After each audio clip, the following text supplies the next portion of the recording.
Next episode in the syllabi. Am I the dean of this school? I don't even know what happened here. I shot my mouth off on LinkedIn saying we should do an MBA syllabus, and next thing you know, I'm doing that. Next thing you know, we're starting to see what we were missing out on. One of those advanced courses, if you've been going along the syllabus, is this one. We've had today's Professor Carr on the show here a couple times before. When I was going through PT school, I thought about opening a clinic. It was definitely something I would have never gotten to real estate. I would have been like, I don't know. I'll solve that in an afternoon. How hard could it be? Whenever you hear someone say, how hard could it be? The answer is very inexpensive, most likely. And if you screw up, expensive for a long time. So Colin, you work, do I have this right? Exclusively with healthcare providers in real estate. And that seems like 30 years ago, that couldn't have been a thing, but so niche on niche. And you're licensed in all, are you licensed in all 50 states too? Yeah, we're licensed in all 50 states, correct. All right. So how do you explain to healthcare providers who, like me, I would have gotten all the way to lease day without ever even thinking someone like you existed? How do you explain what you do and why you exist before we kick off the lesson?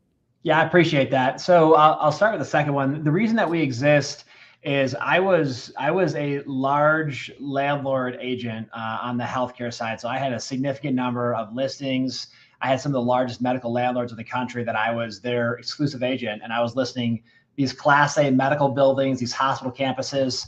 And for whatever reason, when I used to do industrial or retail or office, as a landlord agent, when a tenant showed up, the vast majority of the time they'd show up with representation. Like I did large national retail deals. The tenants always had professional representation. I started doing a lot of medical, and it wasn't even 1 out of 10 doctors were showing up with an agent. And they were just showing up by themselves, trying to figure it out. And you knew they were super intelligent. You knew that they were, clinically, like they had a skill set in the clinical side, but you knew they had no idea what they're doing with the real estate, because they would ask questions that you would never ask, or they'd say things that you shouldn't say. I mean, it was like the equivalent of like them playing a poker hand and just putting their hand down saying, what do you guys think I should do right now? Like they were asking me as the listing agent how to negotiate or what they should ask for. And so over a couple of years of just seeing this over and over again, like literally a couple of dozen times, I realized that the healthcare community needs representation. They need someone to advocate and protect their interests. And so I decided to go all in with that. And it's 17 years later, and here we are. You sure it's going to stick, Colin? 17 years. It could fall apart tomorrow. I'm feeling pretty good about it. Yeah, I'm feeling pretty good about it. So, all right. Yeah, it's been good. But basically what I tell the doctors or the healthcare practice owners or administrators, who we're talking to, essentially is we're just going to level the playing field for you. We'll help you with things like site selection, due diligence. We can do all the analytics for you. We've got tremendous tools for that.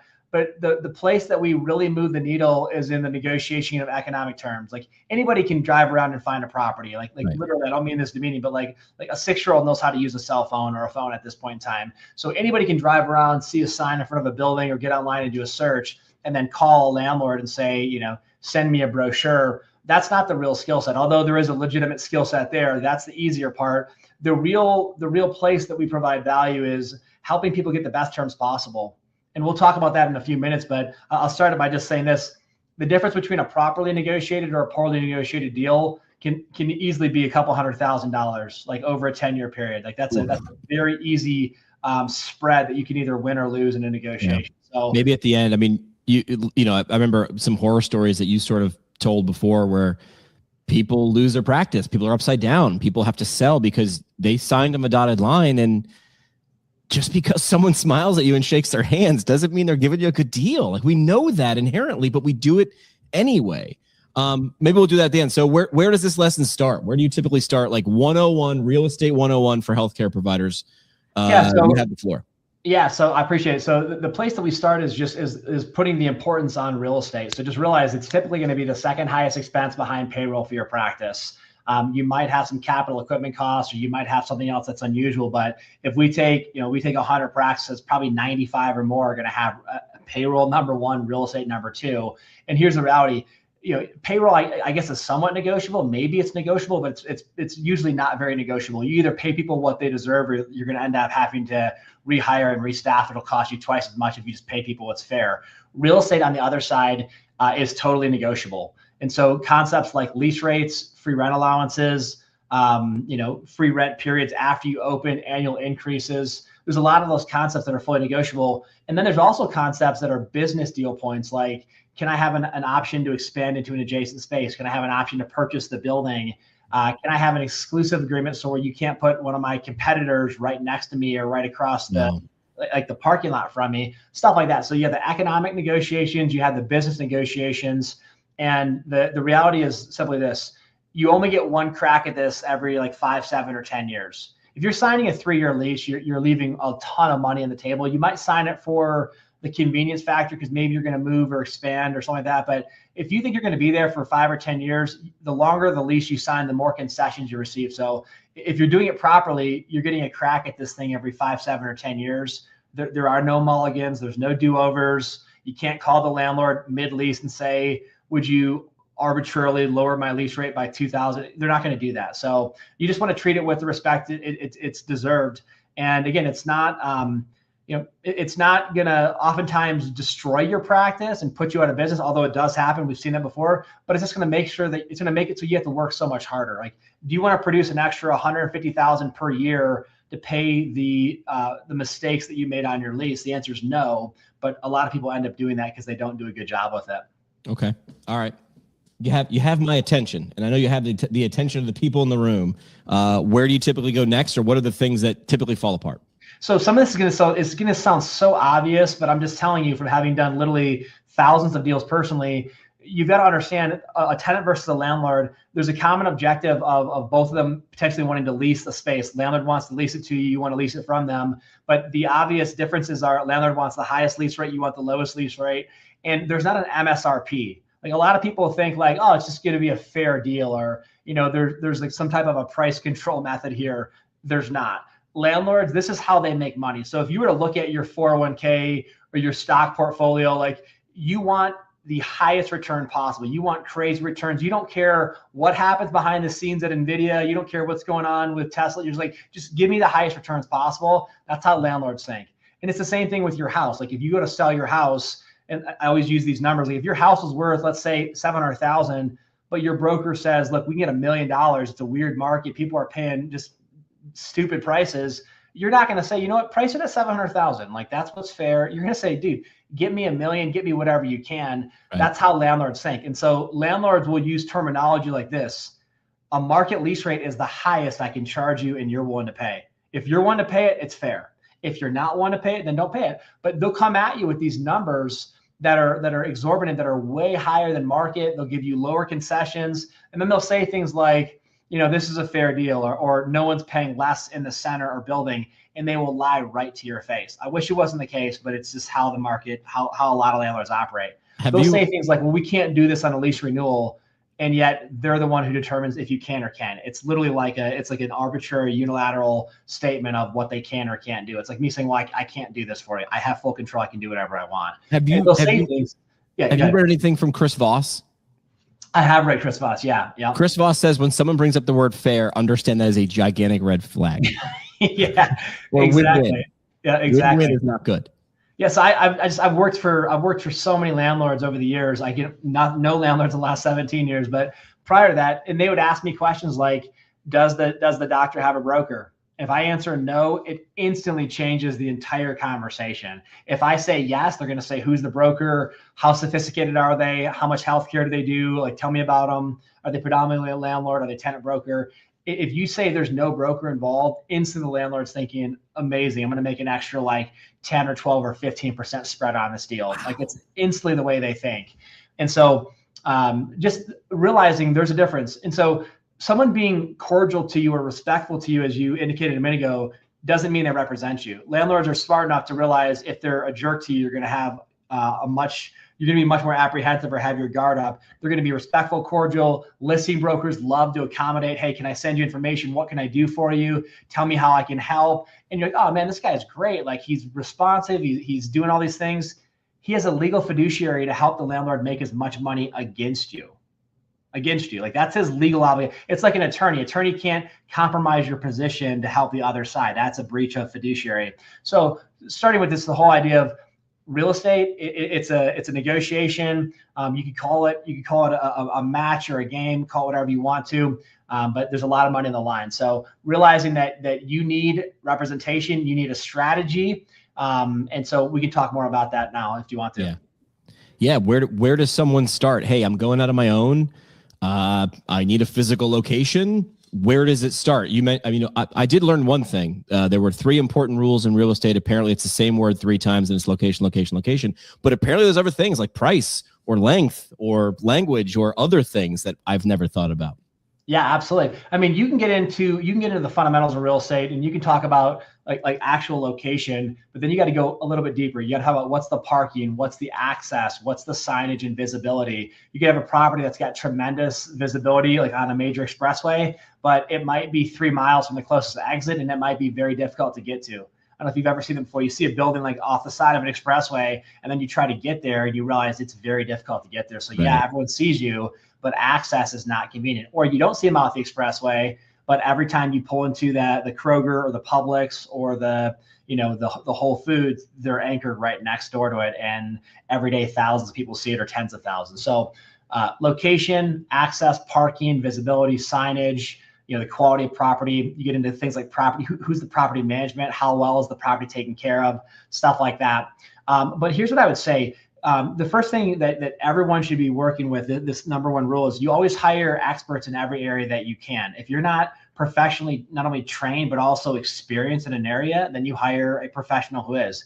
It'd be foolish to think that you're doing your own taxes in today's day and age. It'd be foolish to think that you're like defending yourself against like an employment claim, or that you don't have an attorney helping you with different contracts or documents. I don't think people are making their own websites today for their practice. I don't think people are. If they are, they're probably not getting the return they should. So hire professional representation, find someone that has no conflicts of interest, find someone that represents you exclusively, who understands healthcare, and then they're going to lay out a game plan. And let's get into what the game plan looks like. All right, hit me. Whether it's a startup, a relocation, you're scaling, or you're doing a lease renewal, very similar processes. So you always want to have multiple options that you're considering. All right. It doesn't matter if you like one property the most, or you are absolutely head over heels in love with a property. It doesn't change the strategy. Okay. You go to market with your broker, your agent. Those terms are synonymous based upon the state. The state changes the title, but broker, agent, licensee, salesperson is very similar. You go to market with your agent, and then they're going to show you the top properties that fit your criteria. And so they're going to take your criteria, they're going to try to whittle it down from however many options meet the initial criteria to try to get to where it's your top like 5, 6, maybe 7 options. You're going to tour those properties. You can do that in an hour and a half. It's not like a 2-day process. You get in a property, you get out of a property. If you want to go back, that's fine. But this is like an hour and a half, maybe 2-hour process. You can do it as fast as you want to. And then you're going to pick the top 3 or 4 properties that get you the most excited, that have the most amount of checks on the checklist of your requirements. And then your agent is going to start negotiating on a non-binding basis. And here's a quick difference. Residential real estate, you submit a contract. If they sign it, it is binding. Commercial real estate, it's a non-binding letter of intent or request for proposal. And then they're going to go back and forth with each landlord, potentially 3 or 4 times. They're going to use those terms to figure out where the market is and how far they can push each person. If we negotiate, let's just say on 3 properties, if 2 of the landlords are offering 6 months free build out and then 5 months free upon opening, so 11 months total, and the other landlord's offering 3 months total, we're going to use those 2 other properties to push the other landlord to get competitive. And we're not going to be like bluffing, like we think we can get it, or begging them, would you please do something for me, that has no posture, that has no strength. We're going to say, look, you're not competitive. These 2 other properties are doing X, Y, and Z. If you want to be competitive, you have to do this too. When a landlord knows you're not just begging them, bartering or bluffing, and they know that it's factually based negotiation, factually based deal terms, then they're going to respond much more favorably. And that's how you move the needle. If I just came to you and said, hey man, would you give me $100,000? You would say, take a hike. Like, what are you talking about? And I'd say, well, no, we're negotiating. You say, well, what are you going to give me in exchange? Nothing. I'm just asking you for $100,000. Right. That's literally what most doctors are doing. They're just literally saying, would you please do this? But would you please do that? And landlords are thinking, who is this person and how ignorant are they? No, It's only if a landlord has a fear of loss or the risk of losing a deal, that's when they move. If a landlord knows you're picking their property no matter what, you've already told them it's your favorite property, you have to have this location, let's quote, make a deal, there's no chance they're going to give you even a fraction of what they would if they thought that they would lose the deal and the space might sit vacant for another 6, 9, or 12 months. And then they'd have to do the same deal with the next person. So representation, go to market and look at your top options. Don't just pick one property. Negotiate on multiple properties. Leverage offers to go back and forth with each landlord or seller. And then when you get ready to make a decision to move forward, the benefit of that is several fold. Number one, you're going to have a peace of mind that you wouldn't have. Nobody wants to sign a 10-year lease and then find out later they totally blew it, or guess or wonder over the next 5, 7, or 10 years if they could have done better. Nobody wants to think about that. You want to enter into a deal saying, listen, you might choose to pay more at one property or over another, but you chose based upon facts. You say, listen, I'm willing to pay more for this property versus this. And we do that every day. You pay more for this car versus that car because you like this one better, it's worth it. You pay more for this house versus that, but you're not guessing. And so that peace of mind is really invaluable. And then also you took the confusion or the frustration out of a deal. You don't, if you've already got a landlord way beyond the other landlords and they won't go any further, you don't have to wonder, should I keep pushing them? You already know the answer. You push them further than everybody else. And so that peace of mind is really valuable. And then also I'll say this too, it also protects your time. Like the amount of time that people will go to market and spend 6 months on a property only to have that property end up falling apart or it doesn't work for some reason and they have to start over. That's a colossal waste of your time. So it gets landlords more competitive. It gives you peace of mind. You protect your time, make sure you don't have all your eggs in one basket. There's a lot more to it, but that in a nutshell is an A+ strategy that's going to help you capitalize at a very high level. Yeah, no one mentioned any of this in school. It's tough, man. It's tough because you got to ask the question, how many of you that have just been in school for X number of years want to stay here for another 6 months or a year? Yeah, because where are you going to put it, right? Where are you going to put this information? And it's only going to, the funny part is a lot of, out of 40 classmates I had, everybody knew where they were going. And about 20% of them are where they thought they would go, myself included, right? So we thought we'd go A and B, and I was definitely going to open a business. Now I didn't, and vice versa. So it wouldn't have landed for everybody. Yeah, exactly. And a lot of people have the mentality, and I understand why they think, I'll deal with it when I get there. Like maybe that's 6 months off or that's a year off. I don't have time for that now. And again, like I understand the logic there, but the reality is you probably won't deal with it ever, like until you're forced to, and then you find yourself like, getting like completely crushed by a landlord and you don't know how to fix it, or you just have to take a deal. The worst outcomes that we see are in the lease renewal area. So number one transaction in all of commercial real estate is a lease renewal. So every time you see somebody open up a new storefront or move into a new office or do something that's quote new, there's probably 10, 15, 20 lease renewals happening. You don't see them because nobody advertises them. But that's the number one transaction where landlords take advantage of healthcare providers. It's the number one transaction where landlords make the highest return on their investment. And it's the number one transaction where healthcare providers leave money on the table. So what should you be asking? So just so I'm clear, a lease renewal, I've already been in a space, my lease, whatever I've signed before, 3, 5, 7 is now coming up. You've talked before about in previous episodes on the podcast, people just having to re-sign because they didn't understand. They got caught with their pants down. They didn't realize their lease was ending. So they didn't have anything lined up. So you had to sign. And now you're at that person's mercy. So now we'll just write that on your damn calendar. Make sure you set a couple reminders. Yeah. The missing the right time frame happens all the time. So as we're recording this, we're getting ready to go into playoffs in football. College is already there. Pros are going there. And anybody who's ever watched football knows the strategy of the team who's up in the fourth quarter. You try to run the clock out. Landlords love to run the clock out to where they will wait until your lease is like a few weeks out or a month out. And then either you'll remember or find out, or they'll call you real quickly. And then you'll realize I have been asleep at the wheel. I don't have time to move. I don't know what I'm supposed to do. I feel rushed. I feel concerned. And then landlords will say things like, we're going to kick you out of your space. We have another tenant for your space, and they just force you to sign off on it. So knowing the right timing, as you mentioned, that's paramount. Let me tell you, because I like to say this in reverse, the number one thing you would never, ever say to a landlord during a lease renewal, and that is, would you send me a proposal? Why? Because that tells the landlord right off the bat, you don't have stay. representation, because if you No. did, you would not be making the phone call, your broker would. Number two, it says you don't know the market, because if you'd already gone to the market with your broker and seen your other options, you would be telling the landlord how much less you're willing to pay if they want to keep you. Gotcha. And what type of concessions you need based upon your space. The landlord has no clue how much money you need to build out your space or renovate it after 7 or 10 years. You know that, not them. So the statement, send me a proposal, what it's saying to the landlord, what they're hearing is, I don't have representation. I don't have time to deal with this. If I did, I'd have hired someone else. I don't know what I'm doing. You already know that, Mr. or Mrs. Landlord. I'm probably going to just take whatever deal I can get here. Please don't take advantage of me at too high of a level. Like, that's what the landlord just heard. And again, it sounds funny, but can you imagine Starbucks telling a landlord, send me a proposal?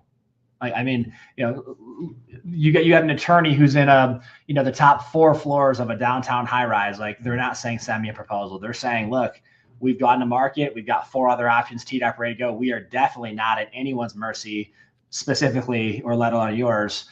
We're gonna get a great deal either down the street, across town, or with you. We'd love to talk to you, but here's the terms it's going to take to make it happen. And you're going to have to sharpen your pencil. Otherwise, you're going to have a vacant space, and it's probably going to sit vacant for 12 to 24 months. And then the next person that shows up, you're going to end up doing probably an even more competitive deal, because you'll be even more desperate, because you have lost the cash flow for the last 12, 18, 24 months. So you and I both know that it's going to take a pretty good deal to keep us at this point. Yeah.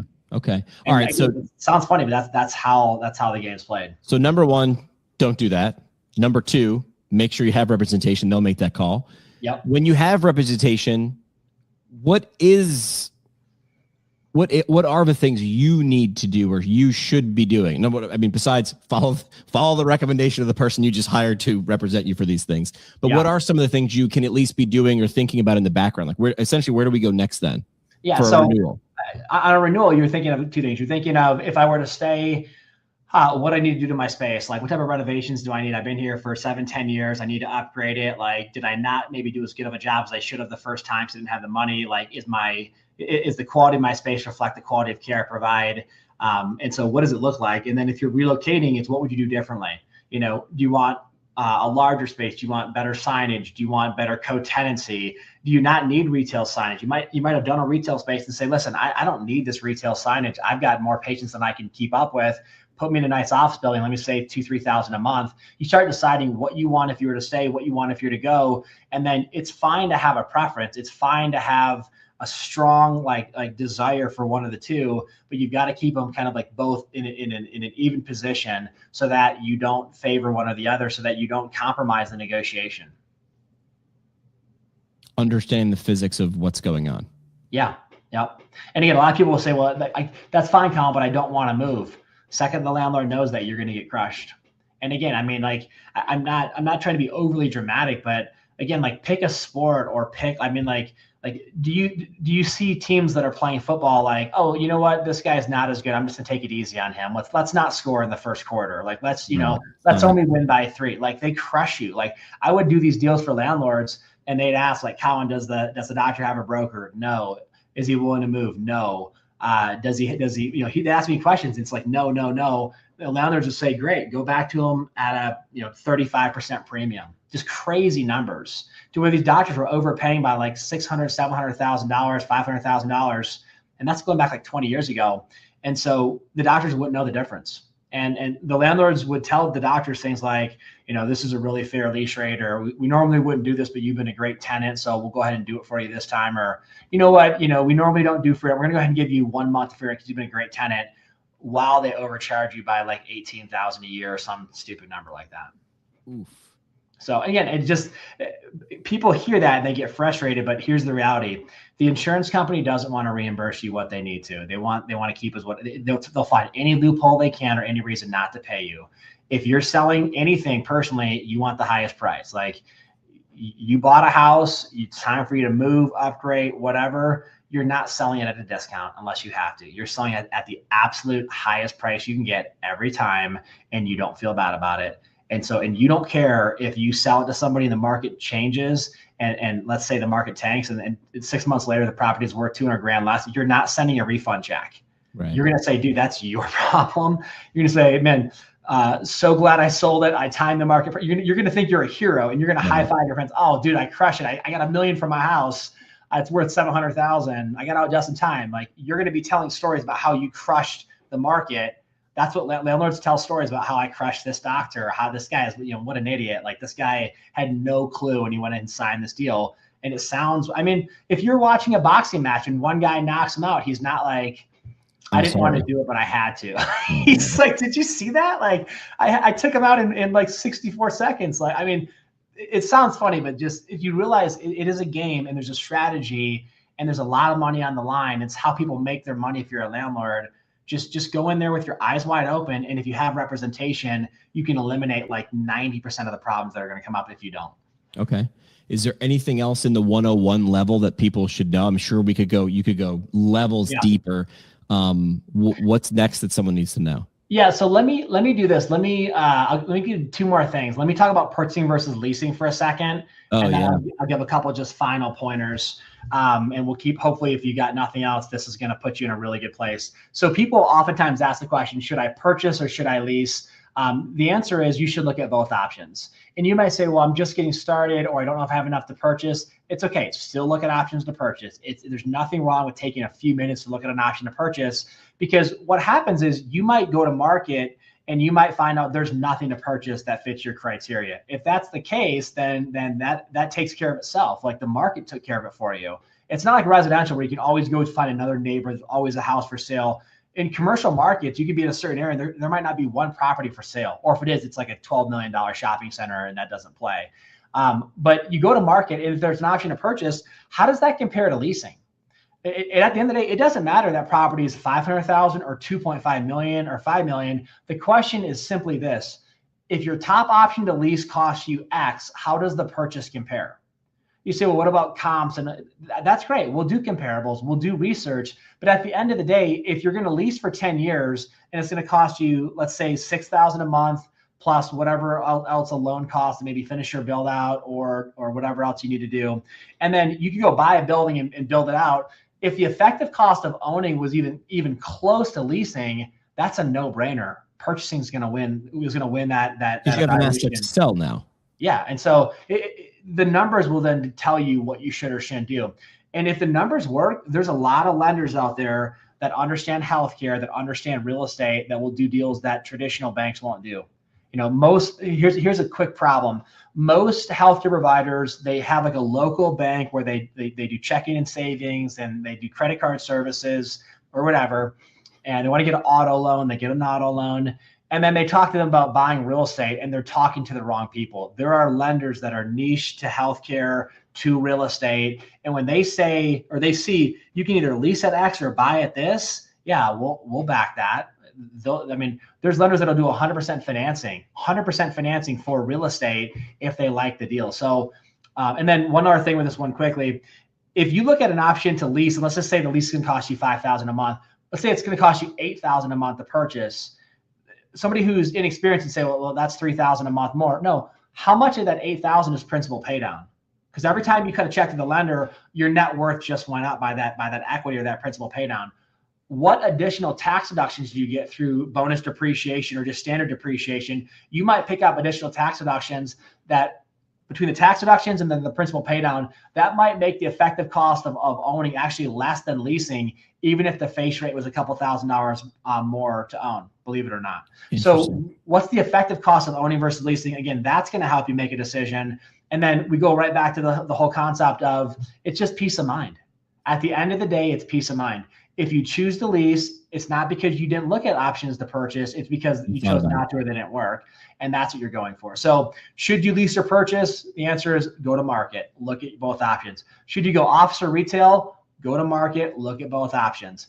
Can you favor any of these? Absolutely. You can favor as many as you want to, but it's educated, it's informed, and then you don't wonder later on, did I do a good job? I don't know if I've ever asked you this. You go into you're gonna lease, and you're going into a space that was previous for someone else, and you're saying, hey, before I come in here, I'm going to have to do some stuff. Hmm. Who takes that on? Is it a split? Is it the landlord? Like, hey, we're going to have to redo the sheetrock here. It's got to be different paint. We're going to have to rearrange the square footage. The room, this layout doesn't work. How's that work? Yeah, so it's all negotiable. And here's the beauty. Like if we're talking physical therapy, we can get most landlords to pay 100% of the build out for the tenant. Why? Why is it different for PT? Because a PT space has less of the intricacies compared to like a dental office or a veterinary space that has like, like gas lines and things underneath the floor and all the tons of plumbing and so much more millwork and cabinetry and systems in those units. And so you walk into a traditional physical therapy, it looks like a 2,000 or 3,000 square foot office tenant. You've got, a couple private offices, a break room, a bullpen for cubes, et cetera. It's very similar. And so if it mirrors a traditional office user, we can get landlords to pay for that, 95% of the time. So turnkey build out, nice finishes, nice aesthetic upgrades, and then we get free rent on top of that and then get the most competitive terms. If it's a plastic surgery office, we're going to go for a portion of the build out, but then you're going to end up having to pay whatever the delta is between what it costs and what the landlord gives us. And it's always going to be a derivative or tied to the lease rate. Like for instance, if the lease rate is $20 a square foot and it's a 5-year lease, that's $100 a square foot of base lease rate. You're not going to get a $100 TI allowance because there's no profit for the landlord. It's the longer the lease, the more time and terms available for the landlord to recoup their investment. Now, most landlords are gonna leverage and they're gonna use borrowed money, not just cash. So there's gonna be a spread even if they borrow money from day one. But one of the questions that we ask is, what is the landlord's break-even point on this deal on a cash basis? So let me say it again. Most landlords are going to use leverage and debt, like to fund a TI allowance or build-out allowance, stuff like that. But on a cash basis, what's their break-even point? So if a lease rate's $20 a square foot, just on average, and there's going to be increases, but just keep the math simple. And if let's say it's a 5-year lease, that's $100 a square foot in base rent or profit. Landlords don't make money on operating expenses. They charge management fees, but that's for management. They're not making money on operating costs. If they are, they're not supposed to be. So the base lease rate is their profit. If a landlord were to give you, let's say, $40 a square foot for build out, that's 2 years worth of rent just to pay for the build out. So what is the break even point in a deal on a cash basis? If you do a deal and the break even point is literally like a couple months, you did not get a good deal. Okay, you got a bad deal. If you get a landlord up to where their break even point is year 1 or year 2, that could be considered a decent deal. If you get them to where the break even point is year 3 or beyond, like that's probably going to be an incredible deal. Now, some of it also depends on what's the quality of the space. If the space is already dialed, then we're gonna say, look, we already put the money in there once. We're getting the value of it, and so we're gonna give more credit there. But the concept as far as how much does it cost to build out? What's the lease rate? How far can we push the landlord? What's reasonable? What would someone else ask for? What would Starbucks or Chipotle ask for? What would a great office tenant ask for? Those are the questions that we're asking. And at the end of the day, you can't force a landlord to do anything they don't want to do. Sure. But you can leverage them against others to where you can maximize that number. And hopefully if it's PT, we're going to get probably the entire build out paid for, again, probably 95% of the time. But if you don't want to ask for these things, you might just say, what's it cost and when can I move in? Those are not your first questions. No, or if you ask it and they know that you don't know what you're doing, then they're gonna give you an answer that you think maybe like answered your question, but it didn't really. Like they're gonna pacify you. So I like to joke, and again, I got probably more analogies than I need, but my son's 17 now, and we lift weights together, and he trains, and he's very strong. I don't know if we've wrestled who would win, but when he was 5, I can tell you very clearly who would win. Yet I would pretend like he would win, and he'd go and tell his mom that he beat me in wrestling. Like landlords love to say like things like, "Man, like dude, you're a really good negotiator." And it sounds hilarious. Like it's literally like a 40-year-old man talking to a 6-year-old. Like man, you are so strong, and the 6-year-old walks away like chest up, like just flexing, like man. Like landlords will say things to doctors like, "Man, like we've never done this before," or like I don't want to do this but I really like you, I'm going to, or you know what, like you're the exact type of tenant that I want to have in my space, so I'm going to do what I wouldn't do for. And they say these things, and these doctors believe it, and then meanwhile the landlord just like refrain from giving you an extra like $100,000 in lower lease rates, concessions, etc. So how you say things, what you say, the way you communicate, it's always factual. We don't lie. You're not making things up. It's always done without emotion. No one's getting emotional. No one's getting upset. It's very factual. It's very matter of fact, but you leverage the market for the top options. Yeah, I think the thing that you said this time, and I've had you on the show a couple times before, was you're really only doing this a few times in your career. Like if you graduate, if you're in business for, if you're in practice for 20 years and you're doing 5 years, 7 year, you're doing this for 4 times less, maybe. Yeah. Make sure you're done right, because again, once you sign a dotted line, that is what you are held to for the duration of that lease or that agreement. Yep, exactly. Yeah. So that's kind of the purchase versus lease. I'll give you a quick, just final like summary, some do's and don'ts. Always hire representation. Don't take the do-it-yourself approach. That's fraught with pitfalls, delays, complications, and they know you have no clue. And even if you do, they're gonna assume you don't, and it's gonna be hard to overcome that stigma. Always look at multiple options. Always negotiate on multiple options. Always go multiple rounds of negotiations. Stay even keel. You can have an emotional tie, but don't hold that poker hand tight to the chest. Don't let people see that. And then don't do things like, it's fine to talk to peers, but the amount of times that we talk to a doctor and they say, well, I talked to so-and-so and they said this, and we're like, I'm sure that guy is amazing. I'm sure she's an amazing like practitioner, but that's the worst advice that anybody could give you. Just because they did something really dumb and they don't know the difference doesn't mean that that's standard now. Like, I mean, it just, again, it makes no sense. Some of the things that other providers will tell provider, well, I did this and I think it worked out great. And it's like, right. No, you got a deal done, but it costs you a lot of money. So talking to peers is fine clinically, but if you want to talk real estate, talk to a real estate professional. Don't take real estate advice from a clinician. The same way that if you start saying to me, hey, Colin, what do you think the right treatment plan is for this? I'm going to say, what in the world are you talking to me about that for? Like, I have no idea. I have an 8-year-old jump off the counter and land on your back and see if that fixed you. Like, I mean, I don't know. It's not what you do, So, so those are the strategies. And then the last thing I'll say, people will say things like, all right, well, how much is this going to cost? And that's one of the beautiful things about commercial real estate. Commissions are paid by landlords or sellers. So it's just like residential real estate. If you were to buy a house, you go to market, the vast majority of houses, like 98% of all houses, are listed by agents, and they have a commission set aside. They've already negotiated with the seller. You get a portion of that commission if you're the buyer's agent.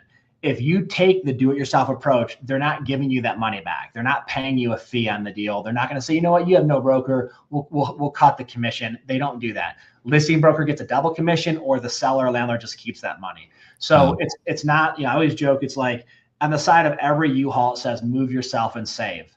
This is not a question of you either move yourself for a $200 truck rental or you pay like, some moving company $10,000. You either have representation and they get a portion of the commission, or you don't, and the same commission gets paid, but it gets paid to one person versus 2. And it's kind of like an insurance company. You don't use your dental benefits at the end of the year, they don't send you back the money you paid for premiums, and they don't pay the dentist. They literally just keep the money and say, thank you for not using the service. Yeah. We hope you don't come in next year too. It's the same thing. So no cost to the provider whatsoever. So there's zero reason that you wouldn't use someone, in my opinion. Last question I'll ask. Time. How far in front of looking should you reach out for an expert? Like when's too early or when's too late? I guess there's a lot of in the middle, right? But that's right. What do you say?